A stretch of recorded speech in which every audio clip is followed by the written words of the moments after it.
Alors, j'ai pris ma Bible, la petite vieille Bible Scofield, et je suis parti. Et ce soir-là je suis monté là-haut dans ma petite cabane. J'avais prié tout l'après-midi, avant que la nuit tombe. Je lisais dans la Bible le passage suivant, « L'esprit des prophètes est soumis aux prophètes ». Je ne pouvais pas comprendre cela. Puis il a fait trop sombre dans cette petite cabane. Et j'ai attendu là, jusqu'à 3 heures du matin, marchant de long en large. Je me suis assis sur une vieille caisse qui servait de siège en pensant, « Oh mon Dieu, pourquoi me fais-tu ceci? Père, tu sais que je t'aime.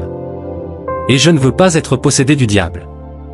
Je ne veux pas que ces choses m'arrivent.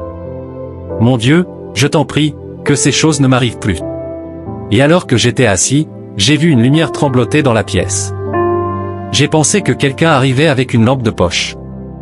J'ai regardé, et c'était là, en face de moi. Cette même lumière était suspendue juste au-dessus de moi et tournait, semblable à un feu de couleur orangée, ouch, ouch, ouch. Et j'ai regardé cela, qu'est-ce que c'est? Et cela m'effrayait. Et j'ai entendu quelqu'un venir, en marchant, mes pieds nus. Et j'ai vu les pieds d'un homme qui entrait. Il faisait sombre dans la pièce, sauf là où cette lumière brillait. Je l'avais vu dans le tourbillon, je l'avais entendu me parler, je l'avais vu sous la forme d'une lumière, mais c'était la première fois que j'en voyais la forme. Et il s'est approché tout près de moi. J'ai cru que j'allais m'évanouir. Il regardait droit vers moi, avec amabilité. Sa voix était très grave et calme, la même voix que j'avais entendue dès l'âge de 2 ans et depuis lors, et je savais que c'était lui. Ne crains pas. Je suis envoyé de la présence du Dieu Tout-Puissant, pour te dire que ta naissance particulière et ta vie incomprise, sont pour indiquer que tu vas aller dans le monde entier prier pour les malades. Si tu amènes les gens à te croire, si tu es sincère quand tu pries, rien ne résistera à tes prières, même pas le cancer. Tu prêcheras devant des multitudes, et des milliers de gens de toutes les parties du monde viendront à toi pour la prière et pour recevoir des conseils.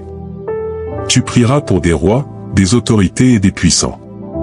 Tu prêcheras dans le monde entier, tu te tiendras dans des salles bondées, des gens repartiront sans avoir pu entrer. Ton assemblée de Jeffersonville deviendra un point central où les gens du monde entier viendront réclamer tes prières pour la délivrance.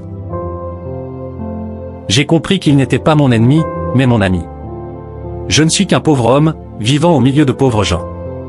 J'ignore tout des guérisons et des dons. Je suis sans instruction. Ils ne vont pas me comprendre. Ils ne vont pas m'écouter. De même que 2 signes ont été donnés à Moïse pour confirmer son ministère, à toi aussi 2 signes te sont donnés pour confirmer ton ministère. L'un sera que tu prendras la main de la personne pour laquelle tu prieras, de la main gauche tu prendras sa main droite. Alors reste calme, et un phénomène physique se produira sur ton corps. Alors tu prieras. Et si cela disparaît, c'est que le mal est parti de la personne. Sinon, demande seulement une bénédiction et poursuis ton chemin. J'ai peur qu'ils ne m'acceptent pas.